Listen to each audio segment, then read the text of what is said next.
Hi, and welcome to ArmChair Pundits. I'm your host, James, and today we have Lenny, Lamont, and Daryl. Thank you for all your comments over the last week for last week's show. They really appreciate it.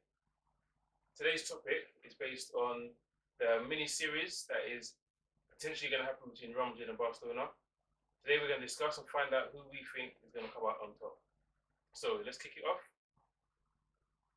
Well, what can I say? It should be exciting. A little mini-series, El Clasico, 4 games in 18 days. Surely, after the last drumming that Real Madrid got from Barcelona in the first El Clasico this season, they've definitely got to turn things around. And definitely, especially the Champions League over 2 legs, Jose Mourinho got the brains to do it, really. What I look at is that Barcelona look like a squad, whereas Real Madrid look like they've just been put together. Now, for me, when you watch the two teams playing week in, week out, it's like Barcelona are used to winning.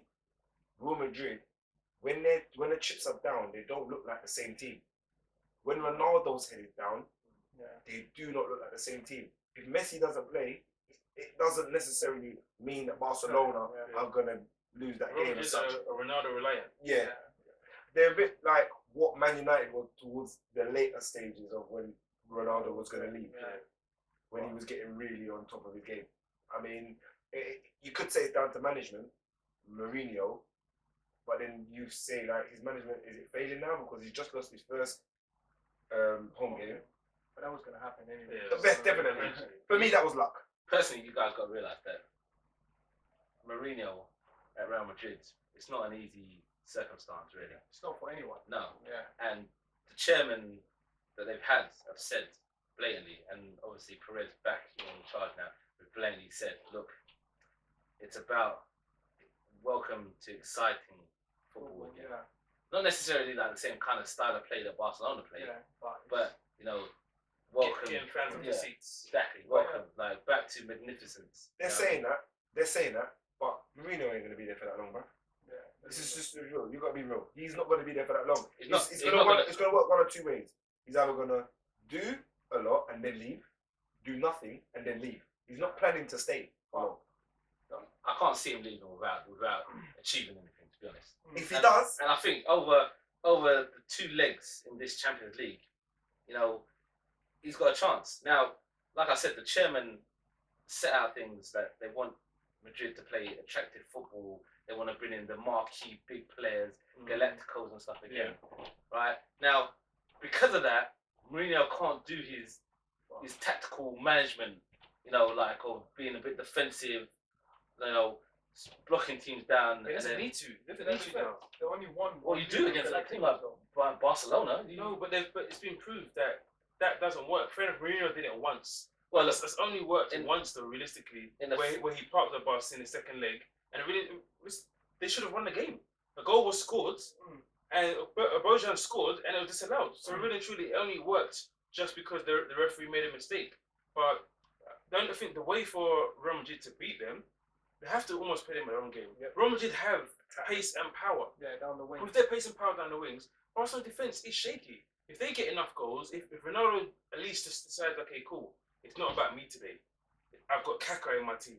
I've got Benzema. I've got Ozil. I've got Di Maria. All of us, if we play football together and we play good attacking football, we can destroy Barcelona defense, and they can destroy Barcelona defense. The only thing that you could say that there could be an argument towards it is that okay, Real Madrid have the better squad, but Barcelona have players that could come in but know the system. They're a unit. They play the system. They play the system all the way through. Do you understand? The B team and the unit. So everyone knows the system. So you could get like a left back from the under 18s, and he could come play for the first team, and he wouldn't know the other. Do you understand? If he would. So that's how I think that's the way that Real Madrid. It doesn't seem like that's the way they play all the way through. Well, in the first game, the first El Clasico of the season, when Real Madrid got beat 5-0. Great game. They tried. It would be a great game. They tried to close them down from the offset and, you know, cut them off from the start. And by doing that, they completely opened themselves up. And Barcelona just destroyed them. So you've got to learn that you can't do that again. So you kind of got to have some form of defensive mindedness. The reason why they lost is because Ronaldo was chatting crap and a couple other people were chatting crap. Yeah, Danny Alves said after the game, came out and he said, yeah, that should have shut them up. Remember, Ronaldo was like, I think Barcelona won 8-0, and he was like, "Oh, let's see if they score 8 past us." Do you remember? The same. And I think the thing that would happen again is that Ronaldo will come out and start talking again. I don't think he will. I don't think he will again. If someone talks, Mourinho won't let them talk again this time. Mourinho's the. I'm sure he's going to get through to Ronaldo. Mourinho himself was Real Madrid have learned. They can't. But Mourinho talks all the time. Yeah. But what Mourinho will say this time is no one else can talk. Yeah. I will do the talking. You guys go out there just like play your game. Chelsea. I hope you don't anger Barcelona because I can see. I hope they do, guys. Listen, I'm hoping that it's going to be another. This weekend on Saturday there'll be a nice little 3-0 or something, and then the cup final. For me, more important is the cup final. I don't care if they don't win on Saturday, but as long as we win the cup final, because we've got enough points. I'm gonna tell you something now. Guardiola has got winning in his blood. Yeah. He's thinking, hold on, I've been around Mourinho enough times to know, like, if I lose against this guy, he's gonna get in my head. Yeah. He can't go out there thinking that he's just gonna play. He needs to go out there and basically put a team out to win every time. So it's gonna be his hardest team. No, they do that all the time anyway. But even if they bring like the fringe players, they still look dangerous. Do you understand? Yeah, I hear what you're saying. Regardless, the two most important players for them are the Iniesta and Xavi. Without them two, that's when I could see it not working. If it's them two are not playing, Messi doesn't play. Okay, you can still create chances within them two. Do you understand? It's them two that are the most important. But then they'll have to. But I do like the look of Thiago. Yeah, whenever Thiago's come in, but Thiago played with them the other day, didn't he? No, correct. Both of them were playing. They played with them the other day. It's true. So that's what I'm saying. They blood in the new. So it's Iniesta and Xavi that's the most important. Obviously, you can say Busquets and that. But for Real Madrid, the most important player is Xabi Alonso. If Xabi Alonso doesn't turn up, then they're not going to play. Because they need to play for the backs. For the win play. One thing that with Guardiola, you can't question him. Yeah. But what I haven't understood, and it just baffles me, is Milito is on the bench. He may not had a good little spell, but playing Busquets in defence against Real Madrid, I don't think it's going to work. For me, he needed to at least give Milito some games to give him confidence. In the running. I don't think Milito will play centre back. That's not, but he should be. Yeah. I think he should be playing. Let Busquets play where he's playing because now he's got a problem. Yeah. He hasn't been playing Milito, and now on Saturday, Mascherano got suspended. So Mascherano's not going to play this weekend. Yeah. So who's he going to put in centre back? Or in centre midfield?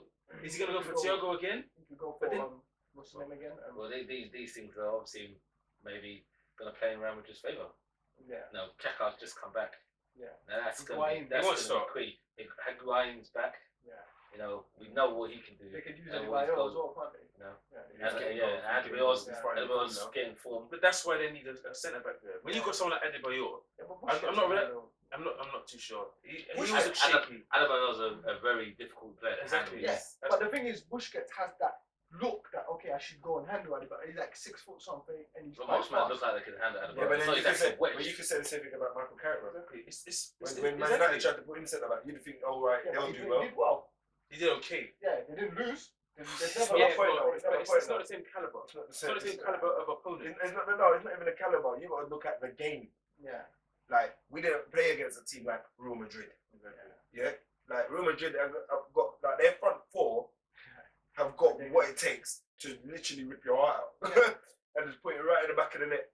Yeah. So you need competent guys to be playing in there. For me, Busquets didn't look too confident when he was playing centre back the other day when I saw him. He looked a bit unsure. Maybe it's because he was playing with Abidal. I don't know. Yeah. It wasn't been Abidal. Abidal's been out for the last 2 weeks. It was another player who played. He's been playing with PK for the last couple of weeks. He played with Abidal previously. Yeah, you're right. A few weeks ago. Yeah, that's what I was even Abidal's not there. But anyway, we've all decided that they're going to be great games. But who do you think is going to win? There's 3 different types of game. Let's be honest. Yeah, there's a cup final. Yeah, which anyone can win. There's a cup final. Yeah. There's a league game where Barcelona have obviously got their points in the bag, and can afford not to have to win. They can afford to maybe draw. But mentally they can't. A draw's enough though. Okay, a draw. Yeah. Right. So they don't have to win that game. Then you've got Champions League, which is over 2 different legs. You know? And let's be honest, out of all those games, more of those games are at the Bernabeu. Only one of them's at the Nou Camp. So your money's on who? My money's on Real Madrid to at least progress and maybe win at least one of the cups. I think the league's forgone, to be honest. Really? I think they're just going to hold bits. Real Madrid is not going to know what hit them again. I think they're going to come out and talk again like they do all the time. Ronaldo can't hold his mouth. I don't care if Mourinho is the manager, he can't hold his mouth. He's going to come out and talk all this crap. And then guys will say, okay, cool. They're going to take all the statement, put it on the wall again, and say, yeah, look, this is what he's saying. And then they're just going to beat them. Barcelona for you? Yeah. It's going to be Barcelona for me. I think they're going to win 3. And I think they might lose 1, but I think it's only going to be one of the legs of the Champions League. I don't think it's going to be anything other than that. Out of all the games, it's definitely going to be one of the legs in the Champions League. I don't know which one, but that's what I think. I'm obviously going to have to agree with you too, and say Barcelona won't win all 4 games, but I believe they'll win the cup final. They'll possibly draw on Saturday, and they'll go through to the final of the Champions League. So ArmChair Pundits have spoken, and majority says that Barcelona will come out on top. So thanks for coming, guys. This has been ArmChair Pundits, and I am your host, James, and we've had Lenny, Lamont, and Daryl. Thanks for watching, and don't forget to leave your views and your comments on our web pages on Facebook and also on Twitter and Tumblr. Hope to see you again next week. Hi, and welcome to ArmChair Pundits. I'm your host, James, and today we have Lenny, Lamont, and Daryl. Today we're going to discuss and find out who we think is going to come out on top. So let's kick it off. Well, a little bit of a mini series. Oh, wow. wow. You're kidding me.